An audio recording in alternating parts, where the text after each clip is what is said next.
বন্ধুগণ নমস্কার। প্রথমে আপনাদের অনুরোধ করব আপনারা আমার চ্যানেলটি সাবস্ক্রাইব করবেন, ভিডিওটি লাইক এবং শেয়ার করবেন, কমেন্টস করে আপনাদের মতামত জানাবেন। ইরানের সঙ্গে আমেরিকার যুদ্ধ এখন আস্তে আস্তে স্তীমিত হতে চলেছে, কারণ আজকে যে 24 ঘন্টা পর্যন্ত লাস্ট ওয়ার্নিং দিচ্ছেন ডোনাল্ড ট্রাম্প, সেটাকে নাকি আরও 3 দিন বাড়িয়ে দিয়েছেন যে তার মধ্যে ইরান সারেন্ডার করুক। কিন্তু এদিকে দেখা যাচ্ছে ইসরায়েলের আইডিএফ আবার যে সুপ্রিম লিডারের পুত্র তাকে হচ্ছে কি যে বম বর্ষণ করার ব্যাপারে চেষ্টা করছে, কিন্তু এখনো পর্যন্ত সেভাবে কিছু করে উঠতে পারেনি। এবং আইআরজিসি দেখা যাচ্ছে যে খবর এসেছে সেটা হচ্ছে ইরানে সিভিলিয়ানদের সঙ্গে তাদের লড়াই শুরু হয়েছে এবং সেখানে আইআরজিসি নাকি সিভিলিয়ান দিকে আবার হচ্ছে যে গুলি চালাতে শুরু করেছে, যারা সিভিলিয়ানরা আবার প্রোটেস্ট করতে নেমেছিল। এখন এর মধ্যে আরও যে খবরগুলো এসছে সেটা হচ্ছে যে পাইলট যে অপারেশন ইউএস করলো, সেই ইউএস পাইলট অপারেশনের পর দেখা যাচ্ছে যে তারপরে সেখানে কিন্তু ইউএসের মস্ত বড় লোকসান হয়েছে। আচ্ছা দেখুন, ইরান তাদের সার্বভৌমত্বের জন্য লড়াই করছে। ইরান একটা ইম্পেরিয়ালিস্ট শক্তি, অর্থাৎ সাম্রাজ্যবাদী শক্তি, তার বিরুদ্ধে লড়াই করছে আমেরিকার বিরুদ্ধে। ফলে আমেরিকার মতো তাদের শক্তি সমান নয়, কিন্তু ইরান পর্যাপ্তভাবে তাদের যাবতীয় শক্তি দিয়ে কিন্তু লড়াইটাকে এগিয়ে নিয়ে চলছে। এখন এই যখন পাইলট অপারেশন করে তখন কিন্তু ইরানের খুব লস হয়েছে, আমেরিকার খুব লস হয়েছে।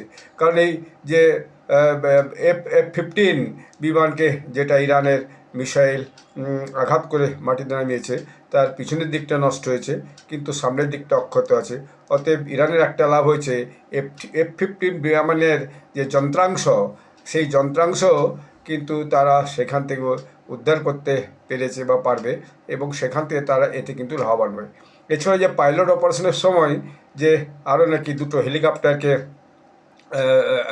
আক্রমণ করেছে ইরানের পক্ষ থেকে, তার মধ্যে একটা হেলিকপ্টার ভেঙে পড়েছে, তার ফটো ভিডিও ইরানের মিডিয়া কিন্তু দেখাচ্ছে এখন।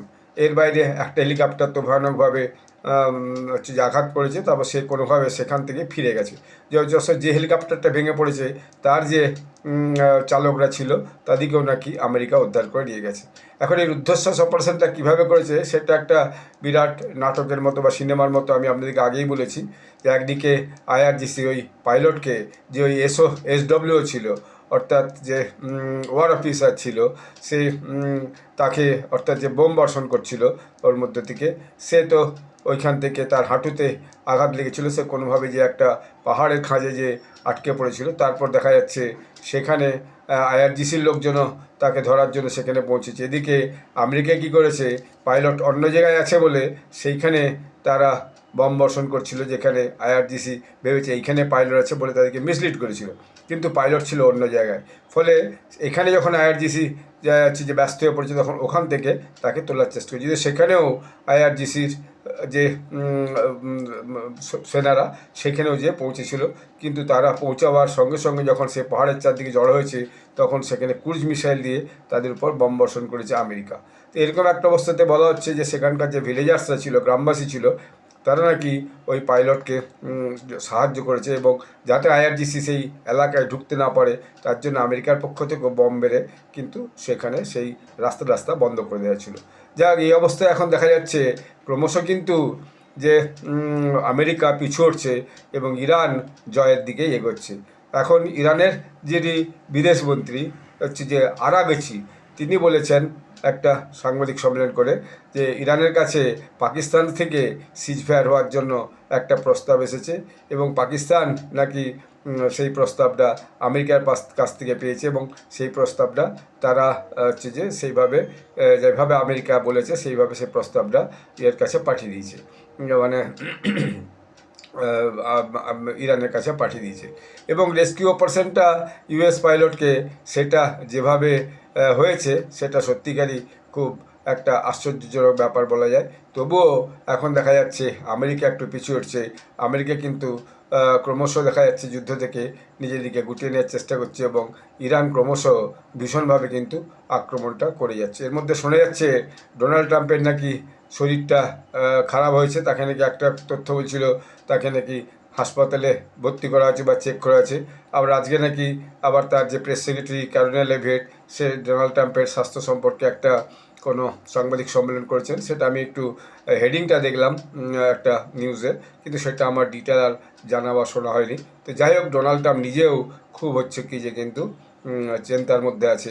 অর্থাৎ ইরানকে যত সহজে ভেবেছিল যে আমরা হচ্ছে যে ধ্বংস করে দেবো বা ইরানকে বর্ষতা স্বীকার করবো, ইরান যত সহজে বর্ষতা স্বীকার করবো না, সেটা তারা প্রমাণ করেছে। এবং ইরানের যে সৈন্যবাহিনী, তারা 4 ভাগে বিভক্ত হলেও একটা সরকারি সৈন্যবাহিনী, একটা তার দেশের পুলিশ, তারপর একটা হচ্ছে আইআরজিসি, আর একটা বাসিজ ফোর্স, আবার একটা ওখানে রাজা শাহের একটা ফোর্স আছে, সেটা হচ্ছে ইমর্টাল ফোর্স। তো এই যে এতগুলো বাহিনী থাকলেও ইমর্টাল ফোর্স কিছু সুবিধা সেখানে করতে পারছে না, যারা আইআরজিসি এবং বেসিজ ফোর্সের সঙ্গে লড়াই করবে।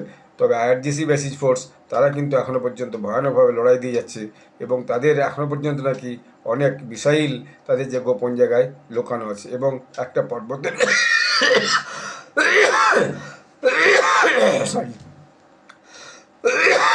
সরি একটা পাহাড়ের নিচে নাকি একটা সুড়ঙ্গ করে সেখানে একটা ঘরও তারা বানিয়ে রেখেছে। ধন্যবাদ।